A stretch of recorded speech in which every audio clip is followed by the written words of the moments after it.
नमस्कार। ये महाभारत कथा पूरी तरह से वेद व्यास महाभारत के ऊपर आधारित है। यदि आप इसका निरंतर श्रवण करते रहना चाहते हैं तो इस चैनल को सब्सक्राइब जरूर कर लें और आगे आने वाले सभी पॉडकास्ट के नोटिफिकेशन के लिए बेल आइकन को भी जरूर से प्रेस कर दें। अब हम सुनेंगे ब्रह्मा जी के नीति शास्त्र तथा राजा पृथ्वी के प्रसंग का वर्णन। वैशंपायन जी कहते हैं, जन्मेजय दूसरे दिन प्रातःकाल ही पांडव और यादव लोग नित्य कर्म से निवृत्त हुए और फिर रथों पर चढ़कर कुरुक्षेत्र की ओर चल दिए। वहां भीष्म जी के पास पहुंचकर उन्होंने व्यास आदि महर्षियों को प्रणाम किया और उनसे आशीर्वाद पाकर वे भीष्म जी के चारों ओर बैठ गए। फिर परम तेजस्वी राजा युधिष्ठिर ने भीष्म जी का यथायोग्य सत्कार करते हुए हाथ जोड़कर पूछा, पितामह, लोक में जो ये राजा शब्द प्रसिद्ध है, इसकी उत्पत्ति कैसे हुई, ये मुझे बताने की कृपा करें। हम जिसे राजा कहते हैं वो भी एक मनुष्य ही है। उसके शरीर और प्राण भी अन्य पुरुषों के समान ही हैं तथा जन्म मरण आदि सब गुणों में भी वो दूसरे मनुष्यों के प्रकार ही है। फिर भी शूरवीर और सत्पुरुषों से पूर्ण इस सारी पृथ्वी का वो अकेला ही क्यों पालन करता है? मुझे इसका यथार्थ कारण जानने की अभिलाषा है, अतः आप इसका पूरा रहस्य बताने की कृपा करें। भीष्म जी बोले, राजन, सत्ययुग के आरंभ में राज्य या राजा नाम की कोई चीज नहीं थी। उस समय न कोई दंड था और न दंड देने वाला। सब प्रजा आपस में धर्म के नाते ही एक दूसरे की रक्षा करती थी। पीछे सब मोह में पड़ गए, इससे उनका विवेक नष्ट हो गया और विवेक का नाश होने से धर्म बुद्धि भी जाती रही। सब लोभ में फंस गए और जो वस्तुएं जिनके पास नहीं थी उन्हें पाने के लिए ललायत रहने लगे। इतने में ही काम नामक एक दूसरे दोष ने उन्हें धर दबाया। फिर काम के अधीन देखकर उन पर राग ने भी अपना आधिपत्य जमा दिया। इस प्रकार राग के अधीन होकर वे कर्तव्य को भूल गए। इसलिए गम्य अगम्य, वाच्य अवाच्य, भक्ष्य अभक्ष्य और दोष दोष कोई भी बात उनकी दृष्टि में त्याज्य न रही। इस प्रकार मानव समाज में धर्म विप्लव हो जाने से वेद भी लुप्त होने लगे और वेद का लोप हो जाने से धर्म मर्यादा ही नष्ट हो गई। इससे देवताओं को बड़ा त्रास हुआ और वे ब्रह्मा जी की शरण में गए। ब्रह्मा जी से उन्होंने हाथ जोड़कर कहा, भगवान, मनुष्य लोक में जो सनातन वेद था उसको लोभ मोह आदि दूषित भावों ने नष्ट कर दिया है। इससे हमें बड़ा भय हो रहा है। भगवान, वेद का नाश होने से धर्म भी नष्ट हो गया है। मनुष्यों ने यज्ञ आदि सभी शुभ कर्म छोड़ दिए हैं, इसलिए हम बड़े संशय में पड़ गए हैं। आप हमारे लिए जो हितकर हो ऐसा कोई उपाय सोचिए। तब स्वयंभू भगवान ब्रह्मा ने उनसे कहा, देवताओं, डरो मत, मैं तुम्हारे कल्याण का कोई साधन सोचता हूँ। इसके बाद उन्होंने अपनी बुद्धि से 1,00,000 अध्यायों का एक नीति शास्त्र रचा। उसमें अर्थ, धर्म, काम इन त्रिवर्ग का वर्णन था। वो ग्रंथ त्रिवर्ग नाम से विख्यात हुआ। चौथा वर्ग मोक्ष है, उसके फल और गुण इनसे पृथक हैं। युधिष्ठिर, इस शास्त्र में साम, दाम, दंड, भेद और उपेक्षा इन 5 उपायों का पूरा वर्णन है। भय, सत्कार और धन से की जाने वाली क्रमशः हीन, मध्यम और उत्तम संधियों का, चढ़ाई करने के 4 प्रकार के अवसरों का तथा अर्थ, धर्म और काम के विस्तार का भी इसमें अच्छी तरह से निरूपण किया गया है। इसके सिवाय इसमें प्रकट और गुप्त सेनाओं का भी विवेचन हुआ है। इसमें प्रकट सेना 8 प्रकार की है और गुप्त के अनेकों भेद हैं। रथ, हाथी, घोड़े, पैदल, बेगार में पड़े हुए लोग, नौका, दूत और युद्ध संबंधी आवश्यक बातों का उपदेश करने वाले ये प्रकट सेना के 8 अंग है। यही नहीं, इसमें मार्ग के गुण, भूमि के गुण, रथ, हाथी, घुड़सवार और पैदल सेना को पुष्ट करने के अनेकों उपाय, तरह तरह की व्यूह रचना, अनेकों प्रकार के युद्ध कौशल, युद्ध करने की और उससे निकल भागने की रीतियां तथा शस्त्रों की रक्षा के उपाय भी बताए गए हैं।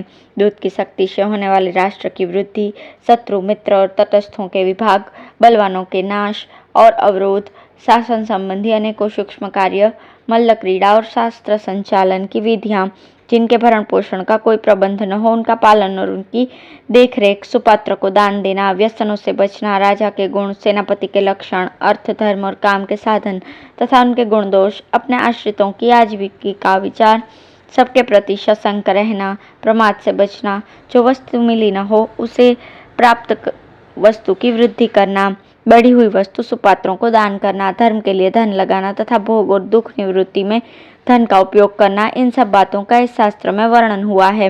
काम और क्रोध से होने वाले 10 उग्र व्यसनों का भी इसमें उल्लेख है।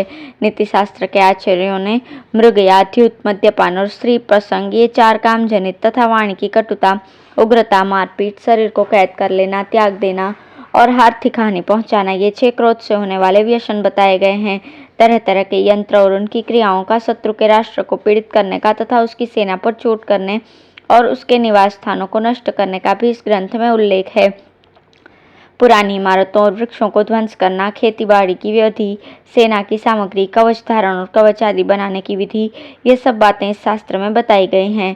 ढोल, नगाड़े, शंख और दुंदुभी आदि रणवाद्यों को बजाना, मणि, पशु, पृथ्वी, वस्त्र, दान, दासी और सुवर्ण, इन 6 पदार्थों को प्राप्त करना तथा शत्रुओं की इन 6 चीजों का नाश करना, नए जीते हुए प्रांत में शांति स्थापित करना, सत्पुरुषों का सत्कार, विद्वानों के साथ मेलजोल बढ़ाना, दान और होम की विधि, भोजन की व्यवस्था, सर्वदा आस्तिक बुद्धि रखना, अकेले होने पर भी उठने बैठने की रीति, सत्यता, मधुर भाषण तथा उत्सव और समाज आदि के अवसर पर होने वाली घरेलू बातें, इन सभी का इस शास्त्र में निरूपण हुआ है।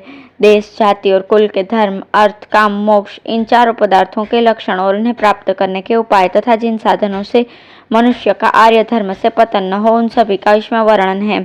इस नीति शास्त्र की रचना हो जाने पर ब्रह्मा जी को बड़ा हर्ष हुआ और उन्होंने इंद्रादि देवताओं से कहा। ब्रह्मा जी ने बोले, ये दंड नीति नाम से विख्यात विद्या तीनों लोकों में विद्यमान है। वास्तव में दंड से ही राज्य व्यवस्था चलती है।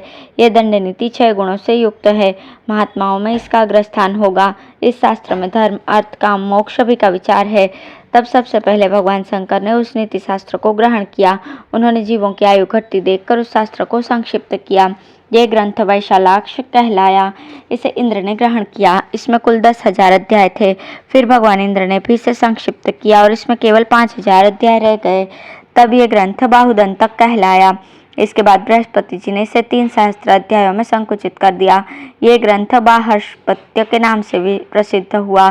फिर योगाचार्य शुक्र जी ने इसे संक्षिप्त करके 1000 अध्यायों में रचा। इस प्रकार महर्षियों ने मनुष्यों की आयु का ह्रास होते देखकर लोकहित की दृष्टि से इस शास्त्र को बहुत संक्षिप्त कर दिया। इस नीति शास्त्र की रचना के बाद मृत्यु की मानसी पुत्री सुनीता ने राजा अंग के द्वारा वेन का जन्म किया। वो राग द्वेष के अधीन होकर प्रजा में धर्म का प्रचार करने लगा। ये देखकर वेदवादी मुनिजनों ने उसे अभिमंत्रित कुशाओं से मार दिया। फिर देश में अराजकता फैली देखकर उन्होंने वेन के दाहिने हाथ का मंथन किया। उससे एक इंद्र के समान रूपवान पुरुष प्रकट हुआ। उसके शरीर पर कवच सुशोभित था, कमर में तलवार लटक रही थी तथा कंधे पर धनुष बाण थे। वो वेदांगियों का गाता और धनुर्विद्या में पारंगत था। उस वेन पुत्र ने हाथ जोड़कर ऋषियों से कहा, मुनिगण, मुझे धर्म और अर्थ का निर्णय करने वाली सूक्ष्म बुद्धि प्राप्त है। इसके द्वारा मुझे क्या करना चाहिए, ये मुझे ठीक ठीक बताइए। देवता तथा महर्षियों ने कहा, जिस कार्य में तुम्हें धर्म की स्थिति जान पड़े उसी को निशंक होकर करो। प्रिय अप्रिय की परवाह न करके सब जीवों के प्रति समान भाव रखो। काम, क्रोध, लोभ और मान को दूर से ही नमस्कार कर दो। सर्वदा धर्म पर दृष्टि रखो और जो मनुष्य धर्म से विचलित होता दिखाई दे उसका अपने बाहुबल से दमन करो। वेन पुत्र ने कहा, महानुभावों, ब्राह्मण तो मेरे लिए सर्वदा वंदनीय है, उन्हें मैं दंड न दे सकूंगा। मुनियों ने कहा, उचित है। अब वेद निधि भगवान शुक्राचार्य उसके पुरोहित बने और बालखिलियों ने मंत्री का कार्य संभाला। ये वेन पुत्र पृथु विष्णु भगवान से 8वीं पीढ़ी पर था। सुनते ही पृथु के समय पृथ्वी बहुत ऊंची नीची थी। उन्होंने ही पत्थर डलवाकर इसे समतल किया है। कहते हैं भगवान विष्णु, इंद्र, देवगण, प्रजापति, ऋषि और ब्राह्मण इन सब ने मिलकर पृथु का अभिषेक किया था। स्वयं पृथ्वी देवी भी रत्नों की भेंट लेकर उनकी सेवा में उपस्थित हुई थी। समुद्र, हिमालय और इंद्र ने उन्हें अक्षय धन दिया था तथा यक्ष और राक्षसों के स्वामी भगवान कुबेर ने भी उन्हें बहुत सी धनराशि भेंट की थी। युधिष्ठिर, राजा पृथु के संकल्प करते ही करोड़ों हाथी, रथ, घोड़े और पैदल प्रकट हो गए। उनके राज्य में बुढ़ापा, दुष्काल, आदि व्याधि तथा सर्प, चोर या आपस में एक दूसरे से किसी प्रकार का भय नहीं था। जिस समय वे समुद्र में होकर चलते थे उसका जल स्थिर हो जाता था तथा पर्वत उन्हें रास्ता दे देते थे। उन्होंने इस पृथ्वी से 17 प्रकार के धान्य दुहे थे। महात्मा पृथु ने इस लोक में धर्म की वृद्धि की थी और सारी प्रजा का रंजन किया था, इसलिए वो राजा नाम से विख्यात हुआ। ब्राह्मणों का क्षति से त्राण करने के लिए वो क्षत्रिय हुआ तथा उसने धर्मानुसार भूमि को प्रथित किया था, इसलिए उसका नाम पृथ्वी पड़ गया। स्वयं भगवान विष्णु ने उनके विषय में ऐसी मर्यादा कर दी थी कि राजन, कोई भी पुरुष तुम्हारी आज्ञा का उल्लंघन नहीं करेगा, तुमसे बढ़कर नहीं होगा। राजा पृथु के शरीर में स्वयं भगवान विष्णु का आवेश था। इसी से सारा संसार उन्हें देवता की तरह मानकर उनके सामने झुकता था। राजन, इसलिए गुप्तचरों के द्वारा प्रजा की गतिविधि पर दृष्टि रखकर तुम्हें सर्वदा उसका दंड नीति के अनुसार पालन करना चाहिए। ऐसा न हो उसके साथ मिलकर कोई शत्रु तुम्हारा पराभव कर दे। राजा यदि शुभ कर्म करता है तो वो प्रजा के भले के लिए ही होता है। उसके दैवी गुणों के सिवा और ऐसा क्या कारण हो सकता है जिससे सारा देश एक व्यक्ति के अधीन रहे। राजा भी अन्य मनुष्यों के समान ही है, तो भी ये सारा लोग उस एक ही की आज्ञा में बंधा रहता है। राजा के दंड का बड़ा महत्व है, उसी के कारण सारे राष्ट्र में नीति और न्याय का आचरण होता है।